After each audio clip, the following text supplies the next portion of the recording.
Greetings from Atolia, I'm the Lord Bones, IMO, South Park Stick of Truth. Stick of Truth is an RPG which dips its toe into other genres. It was released on March 4th by Obsidian and South Park Digital Studios. First, let's talk about this game as a PC application. Now, if you look into the options menu, you'll see that there are 3 difficulty options, volume sliders, resolution options, but no rebindable keys throughout the course of the entire game, and the keys aren't exactly bound to very good things. There are 2 keys which are your magic ones, and they're bound to F and G, 2 keys that are quite difficult to find. Luckily I've bound them to my mouse so I can find them.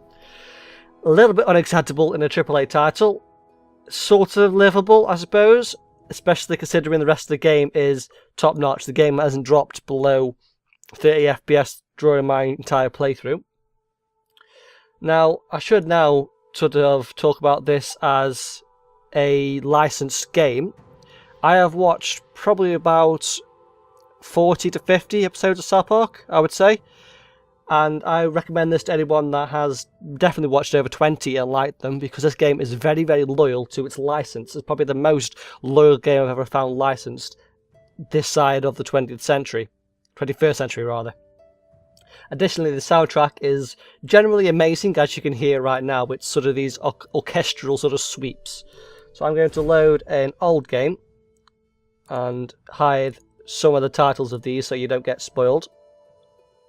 Now you will see minor spoilers in this game, but I'm going to try to do side quests. I'm also going to have to be forced to censor certain things as well. So let's talk about firstly what takes up most of the game, 53% of my playthrough, which is about 6 hours, which is exploring the actual world. Now, the world is entirely 2D with depth-based movement, if you see what I mean here. You kind of move backwards and forwards on the same plane, but it is ultimately 2D. Some mornings I wake up with a sore asshole. I must be sleeping on it funny. And the people in this world, like yourself, just actually do talk to you, which makes the world seem more alive and more involved with you. Now, there are a few issues, by the way, with this whole depth movement. Here, by the way, I'm running because you have 2 different options, by the way, here, but there is a few issues with depth movements. Occasionally, you don't quite understand why you can't necessarily move past an obstacle, and it's just because you're slightly too far forward or slightly too far up. And also, as with a few platformers as well, you don't quite know what you can stand on or what you can't stand on, and whether you're at the right depth to stand on these. So I'm going to show you a little bit of battling in a second. So I'm firstly going to take a little trip down to here. Now, there are a few collectibles to be found throughout the world, and this can be used by using your Q or your E magic ability. So I'm going to choose this one here and show you this. So this is shooting around. You can activate a sort of teleportation system with that, and tell your buddy, which over there is Stam, to do whatever he wants to do. And the other one are various forms of farting. It's not the most civil games, definitely not. And definitely it has a lot of comedy in the story as well. So I'm going to start the battling now, I think. Now you see there, I was able to hit the dog first. That means that I'm going to attack him first. So here I can choose any of these items here. Now I've only just unlocked the summon item. What did I unlock? I unlocked something from someone down in the sewer. I'm not going to tell you who, but it's basically a menu-based system. So you have abilities, which are, well, I'm a mage, so these are all magic-based. You have a crossbow, which is sort of a ranged attack, and this can attack people behind other people. I have my weapon, which remember is an alien probe. You can examine status effects, and the magic is generous forms of farting. Additionally, you can perform any of these two items here along with your main attack. So I can heal myself and then attack on the same move. So I'm going to choose my favourite attack, which is Dragon Breath. So I just hit it, and this uses PP at the top. And what I was doing just was I was spamming left click in order to set this guy on fire. Now that guy now is on fire. He is burning for the next 3 turns. I know he was weak to shot and immune to gross and immune to magic, so there's no real point in me taking any gross attack on him. Now, hello? this person here, Stan, can actually do mark for death along with an item attack. Item use. Not necessarily attack. I mean, you can attack with, I think, that one there. So I'm going to choose spinning sword. Now, when you actually choose an attack, it actually tells you what you want to do. So, unlike most QTEs that tell you on the fly, you sort of have a little bit of a description about what you're going to be doing later on in the game. And one thing I find very appealing is the idea that you might not choose an attack because it's too difficult. So let's mash the left button and right click when you see a star. So it's very, very simple. And then you see them stars, and them stars there are pretty much universal throughout all attacks. Now when you come to actually being attacked, you'll see a little grey thing underneath the person, and that means you can defend them by right clicking if you right click at the right point in time. I think I'm probably going to defeat this guy in a second. Let's see if I've got anything else. Now, this battle system actually becomes way more interesting later on in the game. And it becomes way more interesting because you earn abilities as you level up. And the more abilities that you gain, the more variance in the actual battle system. But because you are actually doing a sort of QTE style battling, because this is what this essentially is, a QTE mixed with turn-based, you end up with a system that continually is able to be fresh throughout the course of the entire game, which is very nice. And there also are other things like effects, and I think there's one effect called Screwed, which means you eventually will end up dying, which keep you on your toes, let's say. I have had to turn this down to easy, by the way. That's the reason why I've been able to fit this guy so easy, because commentating and actually figuring out what to do, a little bit difficult. So I think that's almost everything. The game system, the battle system, generally say is fresh though because of QTEs and because of you can change these party members. If I go into the menu here, you can choose between Stan, Jimmy, and that one there, by the way, is Kyle, and that one there is Cartman. I've actually loaded up an early version of the game so that I could show you some things. Butters and Kenny, and they all have different abilities and different advantages and disadvantages to having them around. Can I loot this guy? Nope. I'm going to have to go to Big Jimbo to do that, aren't I? Okay, so I think that I should now talk about the story. Now, I've actually recorded how much was actually just clips, just sitting there watching things. And that was about 1 hour 35, with maybe, you know, a 5 to 10 minutes sort of leeway, because sometimes you'll get a clip that's 10 seconds long.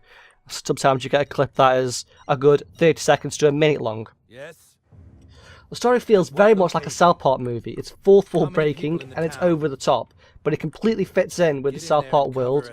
And the story could really be a South Park long episode. It really could be. It's just so fitting with the license, so fitting with the world.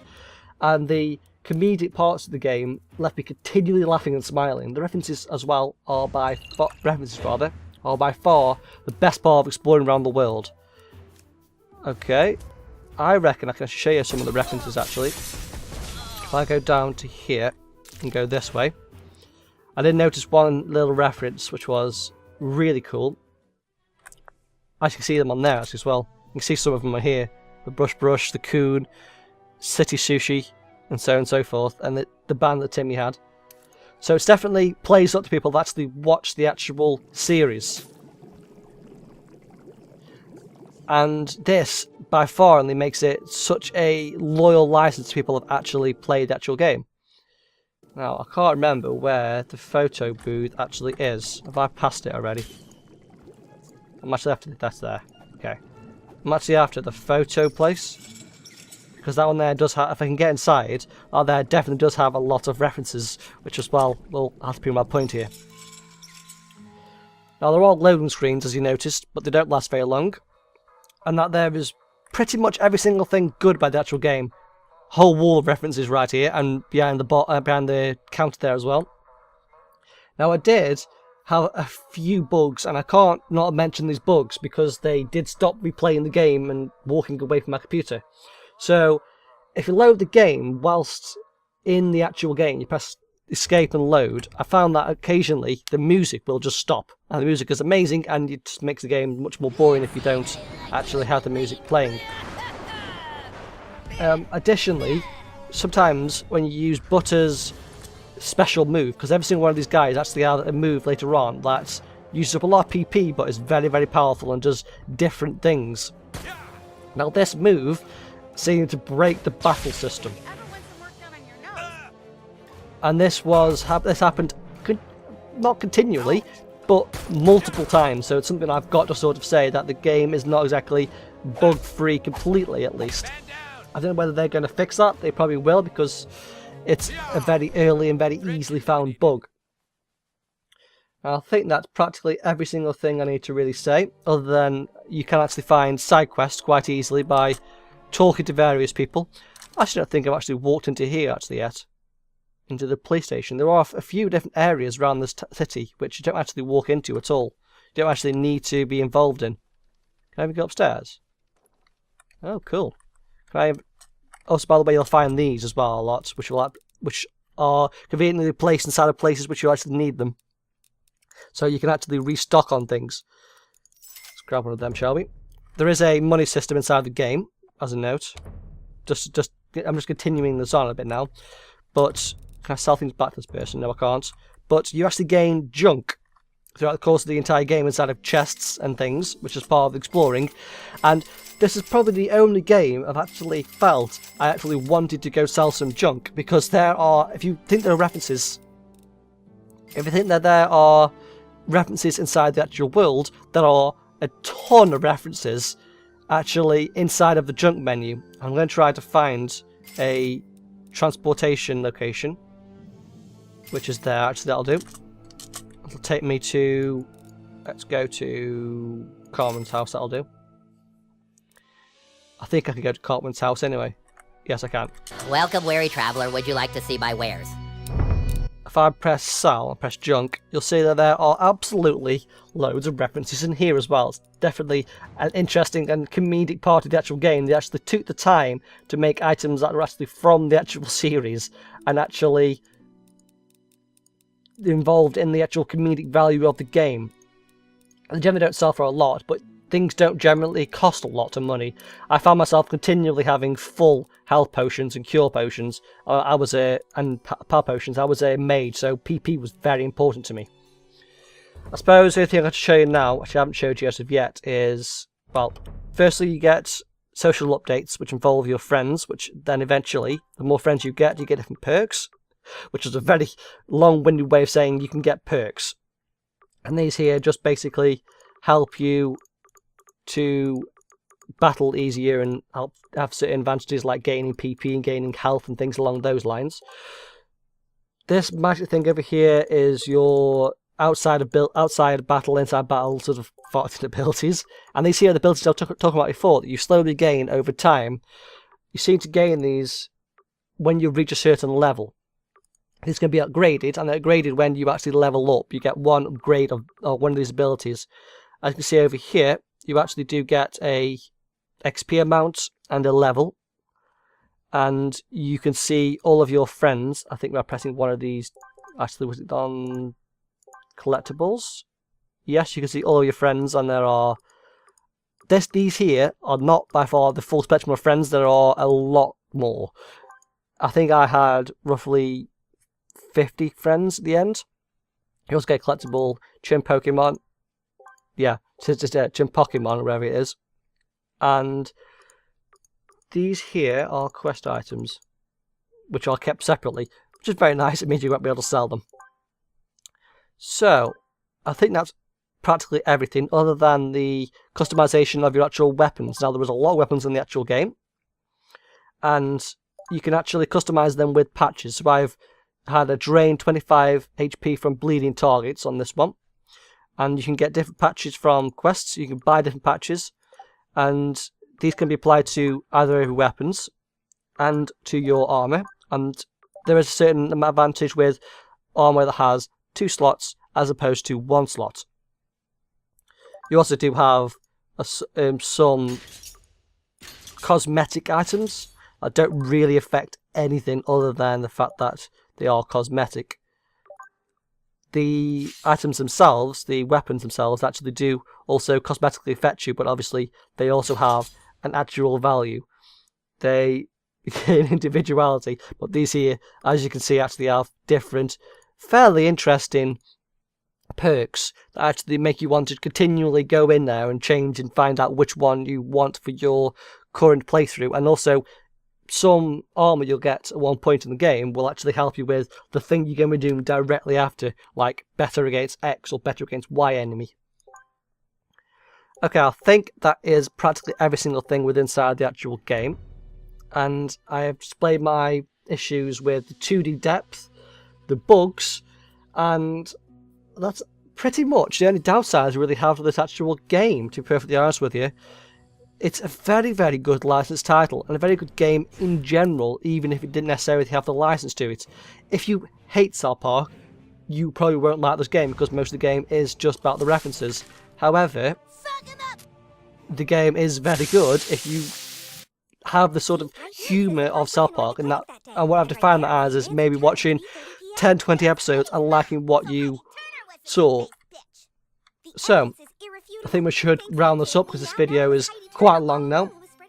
So, South Park Stick of Truth is by far the most loyal and best licensed game of any IP out currently, and its flaws are minor in comparison to the mountain of awesomeness.